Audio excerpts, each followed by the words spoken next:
He's got an Achilles injury, so he's going to miss some time. But he's a little bit like J.T. Barrett. You say he's out for a while, and he's not going to be out that long. So you don't. Is his season in jeopardy at this point? They tell us no. Right next door, Tim. Urban, safety, obviously, Jordan seems like his pendant at one spot. Isaiah's been running over the ones a lot. What are you seeing out of him that is sticking out? Is he a guy that's right now kind of in the lead for that boundary spot? Jordan Fuller is one of the starters. We don't have one yet in the other spot. You have Isaiah, you have Brendan White, Jocelyn Wint. I think those are the three they're competing for. And you have Josh Proctor. When he gets in there, he'll compete for it. And Hook, Marcus Hookers, he'll compete too. So that's where we're at right now. With Alex being installed as the safeties coach, how different do you feel like the work of that group is, the intensity, and how different that position has been run in the first couple practices of the spring?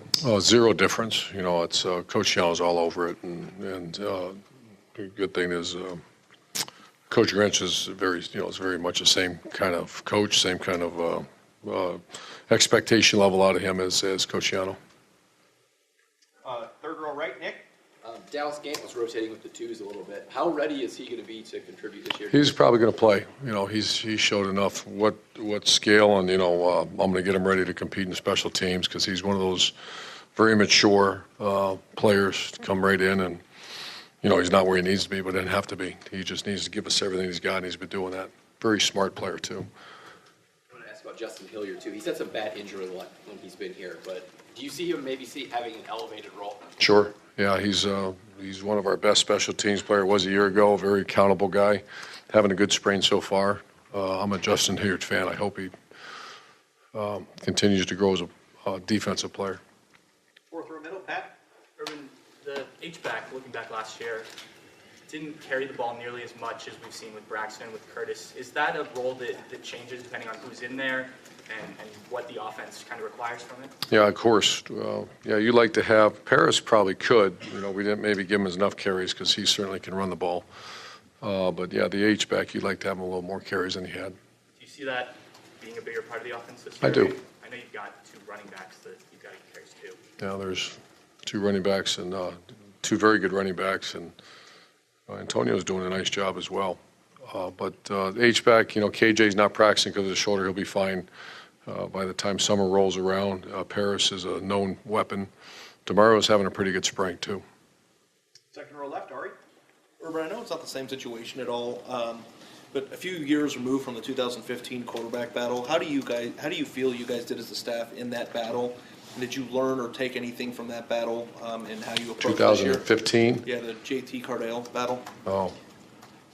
And how did we do with that? Yeah, like looking back at it now, a few years removed, how do you evaluate the way that the staff handled that? 2015, that's a long time ago. I think we won every game but one, right? So I think we did all right. I mean, I'm not sure what your question is. Just if you go back and you look at how We shouldn't have lost that game. I mean, I'm not looking at I'd have to look at stats and all that, but you're saying, how did the 2014-15 quarterback battle do? It's probably the most high-profile quarterback battle in the history of the sport, and you were in the middle of it. I just didn't know if you look back at it now, how do you feel like the staff? I don't have time to look back at that. I don't. I know we won every game except for one, and I think Cardale Jones went undefeated as a starter, and J.T. Barrett had probably the most successful quarterback in Big Ten history. I think they probably did all right. So you can gain from or learn from that. No, that's history. We're gonna move on. Front row right here, Austin. Along those lines, when you have a quarterback battle, Cardale and JT are still such good friends. When these, three guys that you have going through something right now, the competition day after day, is it uncommon for them to become such close friends? Is it how do you I thought Tom Herman did a heck of a job in that room. That is very uncommon. It's hard. Those are special guys, unselfish guys. It's not normally like that. I'd like to think that has to do with a little bit of the brotherhood of this team too. That there's been other position battles where guys, hang in there and stay very close. Running backs won. So, yeah, I think that was a special group. That's really uncommon for three. And how do you, I don't know, what is the vibe like around those three guys now as they go through this spring and all eyes on them? And How much do you have to pay attention? It's to? still too early to tell you that. I can't say, early on it wasn't all hugs and kisses with those three. If you remember, Carlo Jones is famous for a lot of things around here. And I love Cardell. He turned out to be one of our great players, great ambassadors, and it certainly wasn't like that, all the whole time. A lot of effort to keep that kind of chemistry on a team. Front row left, Doug. Urban, you've talked a lot over the past couple of years about your depth on the offensive line. When you look out there for the first part of spring practice with guys like Myers and Thayer Munford and Wyatt Davis moving up and some of the early enrollees, do you see it coming together anymore? Yeah, today wasn't a great day, so I do. I don't see us with guys that can't play. I see guys that are all going to be swinging for opportunity to play, and they're talented enough to play. But today wasn't a very good day to say how are they doing, because it wasn't a very good day. And you, the first day we talked to you, you mentioned how important the center position is. How has that progressed, and how do you feel about that 6 practices in as you watch that position? I feel Brady Taylor is doing a very good job. The other guys got to get better. Josh is swinging hard, and Matt, and we even took a look at Alabi in there a little bit. So it's okay. Once again, it wasn't a great day. Far left, Matt. 6 practices in, just how's it your overall view of what you're seeing? It sounds like today you're not great, but Yeah, it wasn't a great day in any phase. I don't know. I got to figure out why. And we have when you see a bunch of good players standing on a sideline, that's not either. We have that saying around here, guys that have played 1 or 2 year starters, you kind of 2 year starters, you kind of back off them a little bit, and we've done that. So just a little sloppy when young players are in there that aren't ready yet. in terms of linebacker with however long Tufts out, is this opportunity in the spring for somebody else? Or who do you look at now? Well, you got Hilliard and Baron Browning in the middle right now, and then Pete Werner is very flexible and having an excellent spring. Malik Harrison's another guy we started talking about because Keandre's made a good push. So you got some good bodies. We're not set to say who's going to be in what position. It's our job to get the best 3 of them out there. And the good thing is there's some opportunity, like you said, for someone to step up and go in there. That position's, once again, they're not perfect, but they don't have to be, but they're trying. I kind of like that position right now. Front row left, Bill. Urban, I want to ask you about recruiting. It seems by now you usually have a quarterback in your recruiting class, and you guys don't have one for 2019. I'm just curious, having lost some guys in the last few classes that you had committed, are you taking it any slower, or why is the timeline what it is right now for that position? It's a good question. No, it's not. We're not on purpose taking it slower. There's not a lot of depth at quarterback this year in the recruiting world. So other than we're just working as hard as we can to get them here. We've had a bunch visit, and now it's, we got to find the right marriage between them and us. And I know when you're evaluating guys for that position, we've heard you list the things you look for: toughness, competitiveness, mobility, extend the play. Is arm strength, arm talent being evaluated any more differently or closely than maybe you've done in the past when you're looking at high school quarterbacks? We've always looked at that, but that's not in the top 5 criteria that we evaluate a quarterback. We've had plenty of quarterbacks around here, not around here, but just in history that maybe didn't have the strongest arm, but they were a better player. And it's competitive, toughness, leadership, football IQ, and extend the play are the things we look for. Arm strength's nice, but it's not in the top 5. It just seems like some of the guys you were recruiting are on another level with that than maybe some other guys you've recruited. But is that just Not on purpose. okay? Front row right, Tim.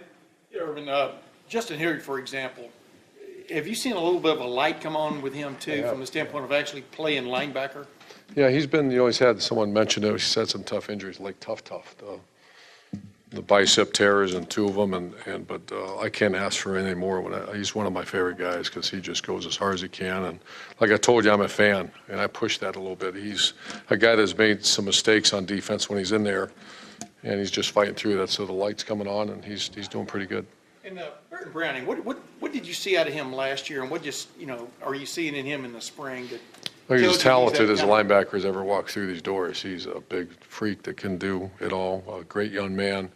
Did not play very well early in the season. Just was, out of his comfort zone, and by the end of the season was really contributing in a lot of areas and special teams, and should have played some defense, but he just didn't earn that yet. but he's got it all now. He's got A to Z, an intelligent guy, a good person, and God's blessed him with an incredible skill set. Let's say, we've talked to you about Ryan Day before, but how big of a get was that to get him signed to a 3-year contract? And what does it just kind of mean moving forward in your mind as far as having him on this staff?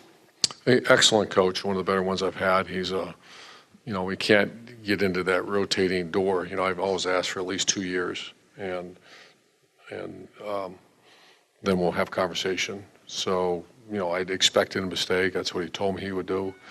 He did have some very intriguing offers, yet in the end of the day, you start doing that, start bouncing every year. That's not really good for your career. That's not really good for your family. And those are all, he's a smart enough guy to know that. But 3 years is that's the most you've had of anybody, I think, on this staff I'm talking about from a contract standpoint. Yeah. Did you push for that or he pushed for that? Oh, no, he didn't push for anything. Mine was the pusher, I guess. Is that the right word? All right. Front row right. Bill, last couple questions. Has there been any separation in the quarterback situation? Can you address where that situation stands? Just when you think there has and someone steps up, I anticipated what I'm seeing. Just when a guy starts to move, another guy catches him, maybe passes him. So no, there's no. I can't say who's one and who's two. You happy with him overall? Not necessarily. I mean, I think with the whole team, I'm not. I thought we'd be further ahead right now than we are. Quarterbacks for the whole team?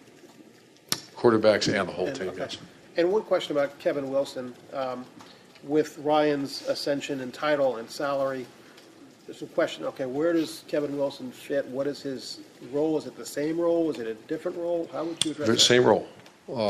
Yeah, this has been addressed several times, and the exact mechanisms that take place on game day, we're still working through it, but as far as what we're doing, there's zero change. I mean, Ryan was a coordinator last year, and so the whole thing is, I think I took the title off of him, co-coordinator, but because I saw the way, both of them work very well together. I've done that many, many times. It was like when Chris Ash and Luke, and then Greg and Luke, and then when I was at Florida, I did the same thing on defense a couple of times. Offensively, we've been in that situation. Ed Werner was very involved with the play calls, et cetera. Did you realize that kind of confusion may be the right word, that having two guys as coordinator causes, like for us or the public and stuff, they kind of still want to know who's the one in charge. I mean, who's at the top of you're at the top of the pyramid, but you know what I'm talking about. Do you understand? I mean, do you still have a ranking there? A hierarchy, I guess, or something? Yeah, that's the word, yeah. Maybe. It's for me to know. It's within the staff. It's very clear with the people that need to know. And final questions. Over here, second row right. Tony? Urban, you've said in the past your job is to be concerned about everything. How concerned are you then about the linebackers right now? Linebackers? Yeah. Not concerned. That's one of our. Coach Davis is doing a good job, and there's some talented cats. Dallas comes in. We have Kayvon Pope coming in. We have Taraja Mitchell coming in. So we're Tough Borland's that just breaks your heart because he's one of the best kids I've ever been around in my life, and a very good player, and he'll be back. You said you didn't have anybody locked in. Was he locked in as a starter? Tough? Yeah. Sure. Yeah. Coach, thank you. Thanks, guys. Urban, you just seem a little unhappy with where things are. You said it a couple times. Just a tough practice Is today. is this just normal in spring? This happens sometimes, or is there anything more? Well, you have to pull the good players out. I saw some young guys that should be doing better than they did. Okay. So that's part of spring. Okay. Thanks. Thank you.